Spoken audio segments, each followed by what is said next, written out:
বিনোদন প্রকল্পে $23 billion budget ঘোষণা করেছে সৌদি আরব। সৌদি আরবের রাজধানী রিয়াদে 4টি বিনোদন প্রকল্পের জন্য $23 বিলিয়ন বাজেট ঘোষণা করেছে বাদশাহ সালমান বিন আবদুল্লাহ। মঙ্গলবার দেশটির রাষ্ট্রীয় সম্প্রচার মাধ্যমে এই তথ্য জানানো হয়েছে। কট্টর রক্ষণশীল ভাবমূর্তি থেকে বেরিয়ে আসার চেষ্টা করছে সৌদি আরব। যুবরাজ মোহাম্মদ বিন সালমান এরই মধ্যে বিভিন্ন সামাজিক বিধিনিষেধ শিথিল করেছেন, অনুমতি দিয়েছেন নারীদের গাড়ি চালানোর, ধর্মীয় পুলিশের ক্ষমতা খর্ব করা হয়েছে, লিঙ্গ বৈষম্য কমানোর কিছু চেষ্টাও করছে দেশটি। এসব সংস্কারের মাধ্যমে নাগরিকদের বিদেশি ব্যয় করা অর্থ দেশে রাখার চেষ্টা করছে সৌদি আরব। পরিকল্পনা করছে বিদেশিদের আকৃষ্ট করার ও কর্মসংস্থান সৃষ্টির।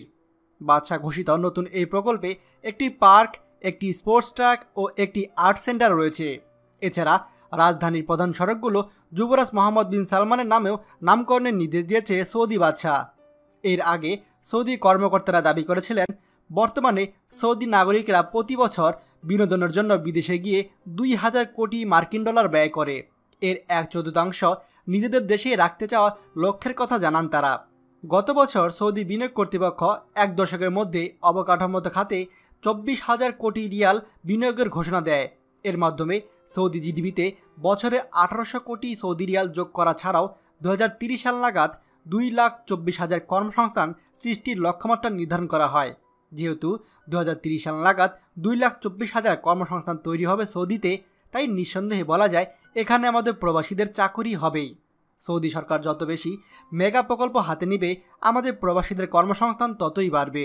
তাই আমরা সৌদি বাদশাহ সালমান বিন আবদুল আজিজকে ধন্যবাদ দিতে চাই। ভিডিওটি আমাদের সৌদি আরব প্রবাসীদের জন্য গুরুত্বপূর্ণ, তাই অবশ্যই সবার সঙ্গে শেয়ার করবেন।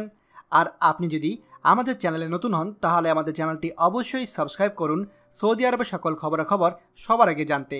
ধন্যবাদ। বাংলাদেশের প্রথম প্রবাসী নির্ভর ভেরিফাইড ইউটিউব চ্যানেল TJN24। তাই দেরি কিসের, এখনই আমাদেরকে সাবস্ক্রাইব করুন। সাবস্ক্রাইব করতে সাবস্ক্রাইব আইকনে ক্লিক করুন এবং বেল আইকনটি চাপুন, যাতে আমাদের কোনো নতুন ভিডিও আপনি মিস না করুন।